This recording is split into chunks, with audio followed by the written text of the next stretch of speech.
Clutch drummer Jean-Paul Gaster. More info at fullandbloom.com.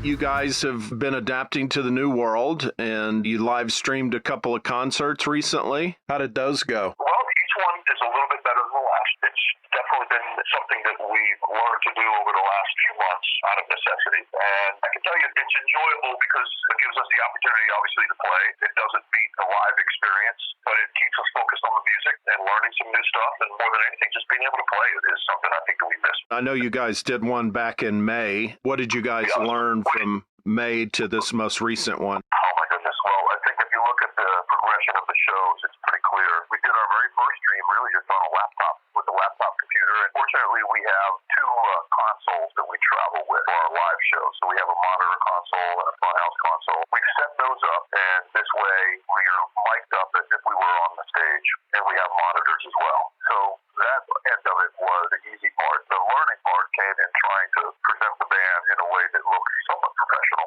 Over the course of the three streams, we've kind of gotten a little better at each one that we've done. And right now we're working actually on the third one. We'll probably do that sometime in October. What would you guys be doing right now if all this wasn't going on? Well, we would be in Europe at the moment, actually finishing up a European tour. We were supposed to be over there for almost 6 weeks. We had a really nice tour lined up, a lot of cool festivals. We were going to visit a lot of beautiful places, and unfortunately all that fell through. You guys have a vinyl box set coming up for Record Store Day in October. It includes 16 vinyl records. Is that something you guys put together as a label?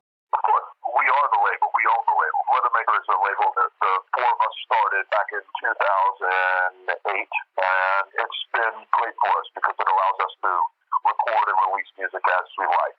So the box set, it's basically a compilation of all of the vinyl records that Weathermaker has released over the past, say, 12 years. So it includes stuff going all the way back to Jam Room, which is a record that we actually recorded in 1999 that we released on Weathermaker, all the way through our latest release, Book of Bad Decisions. And it's a pretty comprehensive set. I can tell you it weighs a lot, that's for sure, because here at the warehouse, oftentimes, we shuttle the vinyl around from place to place, whether it's unloading pallets of vinyl or packing it back up to send overseas or wherever may be the case. I can tell you those things weigh a lot. Are these just albums that you have already printed, or is this, I know it can be a real ass whipping to get vinyl printed on time, but is this something that you actually have to put together all at once, or is it kind of just albums that you have sitting around? Well, we try not to have albums sitting around. We certainly have some stock here at the warehouse, but when we take a project on of this size with as many pieces as we put together, these were special orders. You know, we ordered every batch of this vinyl, and at some point or another it comes through the warehouse, and we direct it where it needs to go. The place that puts all the records together to make the box set, or sometimes we ship them overseas or Australia or wherever may be the case. We have a label manager, Jean-Paul Gaster. He's been with us now for probably close to 10 years, and so he handles much of the day-to-day stuff. And, you know, my wife is actually very involved in the business, too. She's the accounts manager, so we always know what money's coming in and what money's going out. Something that I came across on Earth Rocker, it was an older interview regarding the label. You said that you guys kind of learned how to release a record at that time. I can tell you, dealing with the vinyl pressing plants is something that every young label should be aware of. I think it's important to find a pressing plant that you like and stick with that pressing plant. Hopping around from one plant to another does not ensure that your project gets done any more quickly. The real trouble now with labels the size of our own is that a lot of times major labels or even major retailers will go in and request hundreds of thousands of pieces of vinyl, and what that does is push the smaller labels' projects to sort of the end of the line. So, you know, I can tell you, for example, Walmart is getting ready to order a tremendous amount of vinyl records for their stores, and so most of the major pressing plants are going to be inundated with these massive orders. So I think it's important to find a company that you work with and remain loyal to them. Our late manager, he passed down a piece of advice to me that I still use, and it's simple. Work with people that want to work with you. I think that's a valuable piece of advice regardless of what business you're in. What company do you guys like? Right now we use United in Nashville. There are lots of others out there, though. You know, it's not to say that Nashville that United is the best one. There's plenty of them out there, but find one that works for you and stay with that company. Are there any new releases coming from Clutch? Yeah, we're getting ready to put together a vinyl collection of all the Vault series material that we've released over the past, say, year and a half. These are songs that we recorded in batches in the studio, not necessarily with the intention of recording a full record, but more so just going in and recording a few fun songs. So we've released each one of those as a single, and now we're going to compile all those onto a piece of vinyl, and that's probably going to be released maybe sometime close to the end of the year, or maybe shortly after the new year. That's going to be called the Clutch Weathermaker Vault Series, Volume 1. And so that's got some covers on it, some re-records of songs that we've recorded before. I know you guys released Book of Bad Decisions in 2018, but it looked like you guys maybe every 2 to 3 years release a new album? Yeah, something like that. It's tough now in the climate that we're in with the way the world is going at this point. It's difficult to plan something like an album release. Speaking for myself, I would prefer to have a full new collection of songs come out at a point where we can actually go out and tour behind those songs. The idea of recording a record and not being able to play that record live is a little strange for us at the moment, just because we are very much a live band. I think I would miss that element of it. You also just released a new track called The Burnt Offerings with Mark Morton of Lamb of God. Can you tell me a little bit about that? Sure. That's a project that myself and Mark of Lamb of God and our buddy Yanni Papalapidis. Yanni plays in a band from Philadelphia called Stinking Lizaveta, and they're sort of experimental, maybe you would call it jazz punk. He's an amazing musician and kind of a reorganizer of the sound in a lot of ways. And so we recorded a small collection of songs. That was a really great collaboration, and I hope that we can record more of that, because I think it was pretty successful. So as of now, you just released one track? I think there's a few other tracks floating around. We did not record a full album's worth of material, though. I'm very much a person that likes to stray from the typical approach to verse-chorus song structure. It seems more freestyle, and is that intentional, or is it just kind of the way things go? Well, I think that very much has to do with the vocalist, Naima.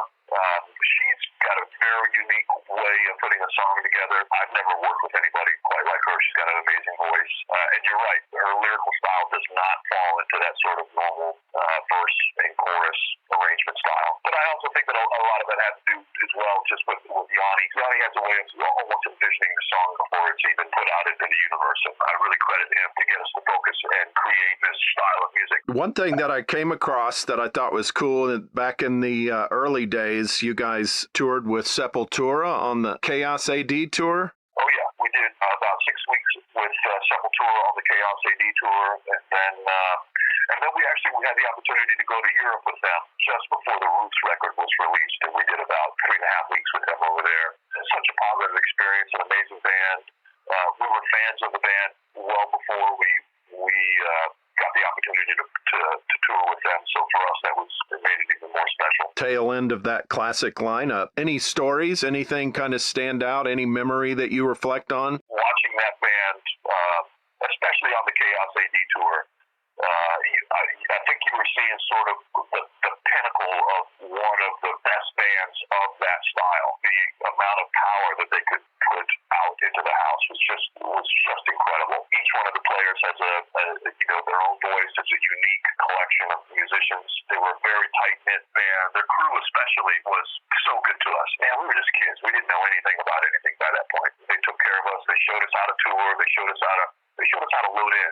They showed us how to do a sound check. So I have fond memories of many of those crew guys. Those lessons that we learned from them is something that will stick with us for a very long time. And the band seemed to get along at that time? Yeah, I was quite shocked when I heard it not too long after that they split the way they did. And as a fan, I was just so bummed out. They were on the cusp of transcending the metal genre that they were sort of labeled with as they stuck together. And I think they could have been just a huge, huge band and influential on more than just on a metal level. You guys were signed to East West for a time, and it looked like it overlapped with Pantera's time on that label. Did you guys ever cross paths? We actually did a tour with Pantera. I guess that would have been 97, Great Southern Trendkill. It was Neurosis and Clutch and Pantera, and that was a kick-ass tour. What stands out from that one? Again, watching the band play every night, in the same way that Sepultura blew me away with how that collection of players made that sound. I think the same holds true for Pantera. I think a lot of people, when they listen to Pantera, they think of, sort of the brutality of the music, and there was that element of it, But one-sided way of looking at it. To me, what was even more impressive was, again, watching four individuals create that sound, one that people try to emulate, and they never quite get there. And I have to think that part of it is that they're too focused on the aggressive side of the band and the angry sort of emotional part of it, which certainly that had a lot to do with the sound. But there's other stuff there. Those players all played with a tremendous amount of finesse. Both Vinny and his brother were not just metal dudes. These were guys who could play music. And I would be willing to bet that the record collections extended beyond just Slayer and Metallica. I think there was a lot of other stuff going on there. And for me, that's what makes the music so special. I think a lot of the younger bands who are sort of trying to go for that kind of sound, a very aggressive sound, maybe an angry kind of a sound, there's certainly room to express yourself in that way. But to create your own sound, you need to listen to other records. You can't just be listening to Slayer. You got to listen to some Johnny Winter. You got to listen to some ZZ Top. You got to listen to some Marvin Gaye and some James Brown. You got to mix all that stuff up, and that's where you start to get a unique sound. And if you want to play metal, sure, that's something you can do, but you've got to listen to other stuff, and that's how you get your own sound. And Pantera did that. Sepultura certainly did that. Another metal band that we had the opportunity to tour with was From, another one of my favorite bands. And the same thing goes for them. Sure, they were a metal band and they were really heavy, but there was a lot of other influences going on there. And I think we as musicians all would benefit if we just open your ears up a little and check out some stuff, because it'll make you a better player. One thing that stood out was it seems like you love to play the drums. I've talked to some guys, they'll get off tour and they don't touch their instrument for months. But I mean, I saw something where Neil had talked about how even on tour, you will set up in a trailer and play like 6 hours. Is that prior to the show? Sure. Yeah, I enjoy spending time with the instrument. I enjoy practicing. I remember doing an interview with a journalist, and he was German, and I remember him very clearly saying to me, well, isn't all this time practicing boring for you? My response was simple, and that is that, only if you find practice boring. Your relationship with the instrument depends on how much time you spend on it and what you give it. And so for me, the drums is something that requires you to pay attention to it every single day. You have to give some time on the drums, think about the drums, think about musical things. And I can tell you for sure, in the last few months, there have been times where maybe I didn't touch the drums for a few days and I get back to them and I just feel like, what the hell is this instrument? I can't even play anymore. And I think it's important to spend time with the instrument. And another thing too, going along with setting up in the back of a trailer or in some dressing room, the time that you spend on the instrument and you're practicing should sound like that. It should sound like you're practicing. I do not get in the back of a tractor trailer with my drum kit and then just start going in there and just start blowing a bunch of chops and just trying to impress everybody that walks by and says, hey,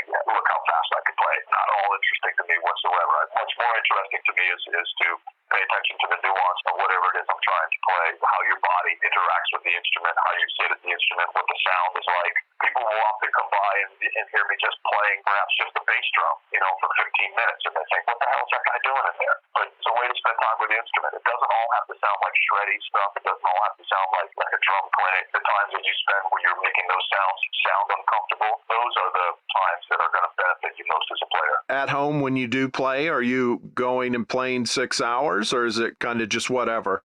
Sometimes I'm playing 6 hours, sometimes I'm playing 6 minutes. It depends on whatever the day brings. So you got to make do with whatever life throws at you. So if you only have 6 minutes on the drums that day, spend those 6 minutes wisely. I had interviewed Carmine Appice a while back, and I regretted not asking him because he's in his 70s. And I'm just wondering, at this point in your life, do you do things to prevent pain? Do you notice anything from all these years of playing drums? For the most part, no. There are certainly, after you've been on tour for a couple weeks, you feel sore at the end of the show. I certainly feel more sore now than I did, say, 20 years ago. But for the most part, I try to be aware of how I play the drums and physically what's going on there. And that's something I think you can continue to do. And that just goes back to me talking about, hit the bass drum for 15 minutes and just really thinking about what it feels like to hit that bass drum. How does your foot lay on the pedal? Be aware of your technique. There's a lot of different kinds of technique. And it's not to say that you have to employ all of it, but just be aware of it so you can make adjustments that you need to make when you feel like, this is stressing here. When I play something like this, I feel a certain way. I feel this being tight or this is uncomfortable. Our bodies change and we have to adapt.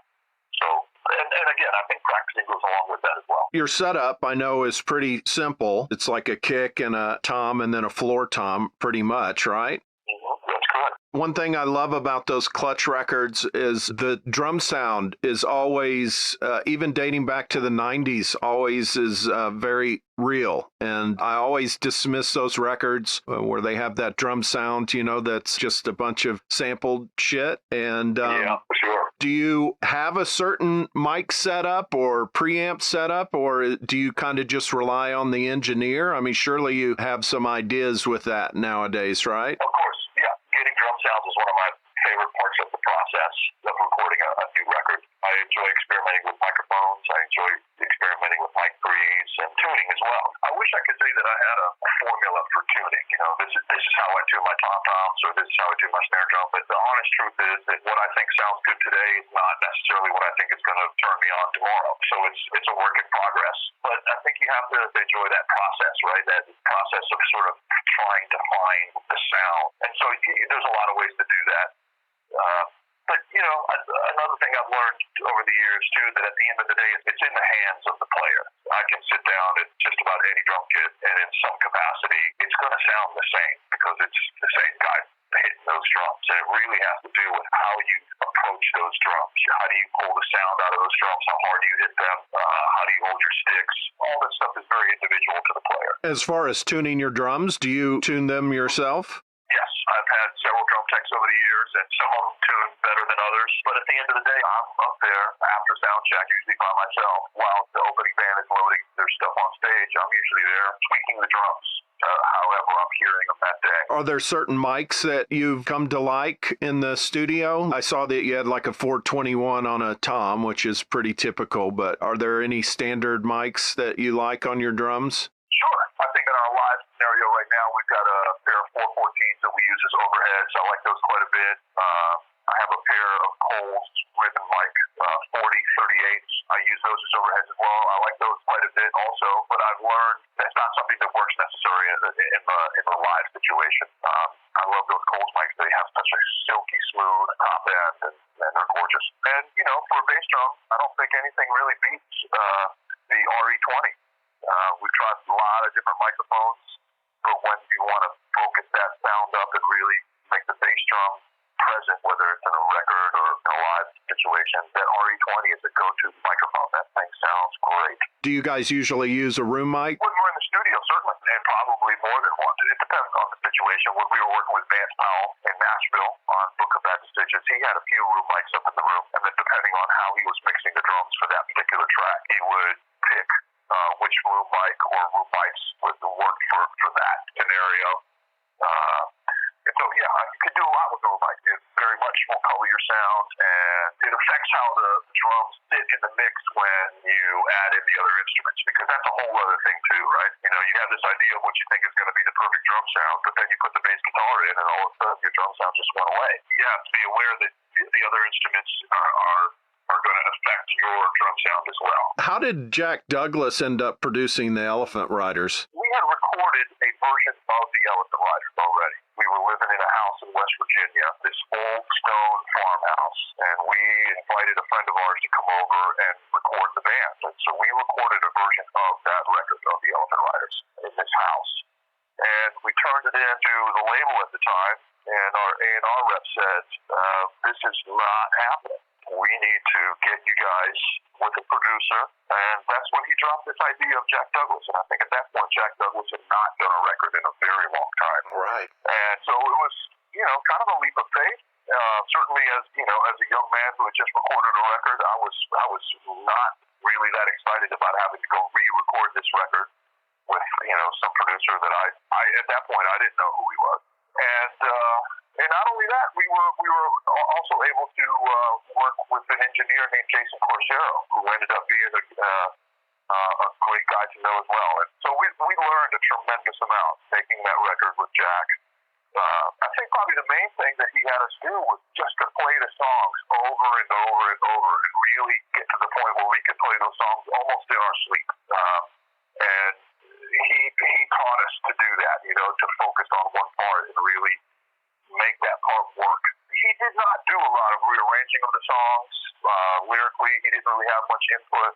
he was kind of hands off in that capacity. He was there, I think, more than anything, just to get us to put in these performances that he felt we were capable of doing. And because the record took so long to make, and it was kind of convoluted in the way that it came about, with recording it twice and using different people along the way. By the time the record came out, I had a certain feeling about that record. It wasn't my favorite record at that time. And it took some years, really, for me to be able to go back and listen to that record objectively. And I tell you, man, what I do now, I got to say, that record sounds incredible. It does. And we have to give it up to both Jason Corsero and to Jack Douglas. They really made a special record with us, and I'm really proud of that one. I would assume that he'd have more of an old school approach to doing things. No doubt about it. And there were some tricks in the studio that he used to. I remember him putting a subwoofer behind the drum kit. So when I hit the bass drum, there was sort of extra low end that was being put out into the room. He had a few sort of almost like cheapo kind of microphones that he liked to use and put them in very specific places to make things sound in a way that Jack liked. And he had a lot of stories too, he the guy worked with Buddy Miles and John Lennon and Aerosmith. And so he was an interesting dude to hang around, and I look back fondly now on those times. Yeah, I was going to ask, are there any Aerosmith or John Lennon stories that he told you that you remember? Well, yeah, some of them are maybe not really appropriate for the moment, though. Well, he did get to hang with Aerosmith during the Total Drug days. Yeah, he has a lot of stories about those guys back then. I'm amazed that any of those guys are still alive. I mean, not one story? There's not one that you can... I don't know. I'd have to go back and share. Think about okay. it. I don't want to whip you on that. And that 100-year-old house, did you guys have any ghost stories? We had a lot of snakes in that house. There were black snakes that lived under the house. This was a stone house. It was actually older than 100 years old. It was, at that point, over 200 years old. I think it was built at that point, 1760, I think it went back to. These black snakes, man, they would come up out of the basement, and they'd be in the kitchen, and they'd be in the living room, and man, it was gnarly. I hate snakes. Pure Rock Fury, I'm just curious, is it just you guys doing the song Immortal that the relationship with Leslie West begins, or is that already established? That happens because of Jason Corsero, who we met on the Elephant Riders record. Jason mixed Pure Rock Fury, and as we were mixing, he was telling us about his buddy Leslie West. And of course, we were all blown away. We were like, what do you mean? And, sure as shit, Leslie West showed up at the studio one day, and he was great. He's quite a character. He's, of course, an amazing guitarist. But the thing that really blew me away was watching him sit on top of this Fender twin amplifier with his guitar. And that amplifier was just cranked. And he started showing us the song that he thought we should play together, which ended up being Immortal. And he had different lyrics at the time, but I remember the vocal melody, it was pretty similar to what ended up being on the record. But hearing Leslie West sing while sitting on top of this amplifier just blew me away. The amplifier was super loud. His voice is twice as loud. It was incredible. And it sounded just like those Mountain records. He's just got such a full, beautiful, soulful kind of a voice, and it just comes out of him just effortlessly. And so that's probably my favorite memory of him and watching him interact with the band. I gotta ask, what was it like working with Joe Barisi on From Beale Street to Oblivion? Oh man, another kick-ass engineer. He also had a pretty hands-off approach as far as how he could produce the band. There wasn't really a lot of arrangement ideas going on, or songwriter ideas. More so, it was about getting that performance. And he was really good at getting to know us quickly because we had not worked with him before. And I remember feeling very comfortable with him just within a few days of being at the studio. And so for the first few days, we didn't even record anything. We just played the songs and we talked about them. And then when it came time to actually, hit the red button and record, stuff just happened very effortlessly. And I think in some ways, his production style reminded me of how Jason Corsero would record the band. Kind of an old school way of looking at it, I think. And there weren't like a lot of studio tricks, It was pretty straight up. It was just Joe was an amazing engineer and an incredible mixer. And a great dude. I miss him a lot. That was a great experience. I hope we get to work together one day. With working with producers, I'm just curious, is it kind of just who's available at the time, or is it planned way ahead that you want a particular producer? Well, we certainly plan ahead, as best we can. that decision at some point after we have the majority of the material written. How are we going to record this? Where? Who do we want to record with? And oftentimes we do something different than we did last time. So I think it depends on the material and where we're at and who we want to work with. It's pretty fluid. That's the great thing about being in this band. There's no one way to do things. I like to think that we adapt to our situation. That we don't have a set way of writing a song. We don't have a set way of making a set list or playing a show. It's all really fluid, and that's what makes being in this band for 30 years now, still exciting. We're getting, we're going to rehearse this afternoon. I'm excited about playing some songs with these guys, And when you worked with Joe Barisi, you worked at Sound City, right? We did, on the same console that they made the documentary about. One thing that impressed me with that studio was the amount of people that had worked there, whether it was Fleetwood Mac or Ronnie James Dio or Nirvana or Kaya. All these major records came out of that studio, and when you got into the studio, it was a pretty humble kind of a place. It felt like we could be comfortable there. Oftentimes you go into a studio and you think to yourself, man, this place is so nice, I don't even want to touch anything because you're afraid you're going to fuck something up. It's not the case at Sound City. You felt really comfortable there, and it was cool just to, you could crack a beer and walk around the control room, and it was a fun place to work. I hate to be redundant, but the drum sound on that record is amazing, and I know it's kind of known for getting a good drum sound. The drum room itself is also not that impressive. When you walk into it, it's big, but it's just sort of a big square room. It doesn't have a lot of modern-looking sound treatment on the walls. Just kind of a big square room, maybe the size of a small, lunchroom cafeteria.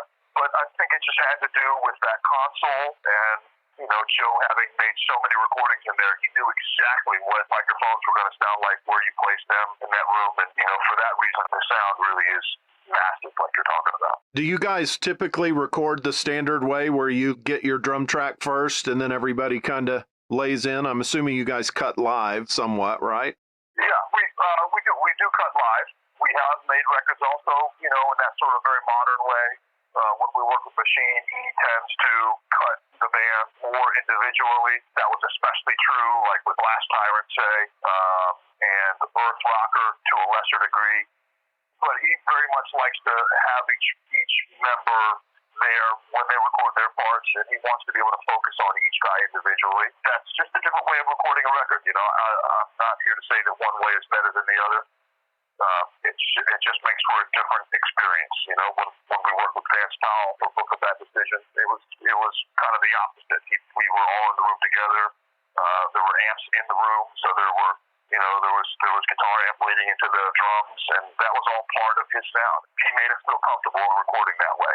So each recording process is different, and it makes for a different sounding record. One thing we do not want to do is repeat ourselves, and I think that's one way you can do it, right? Record the record in a different way. Is there anything else you want to promote? We're getting ready to do our Live from the Doom Saloon Volume 3. That's going to happen in October. That'll be another streaming show. We're putting that together now, and look at that. Very cool, man. Thank you so much for your time. Of course. Thank you. Good talking with you.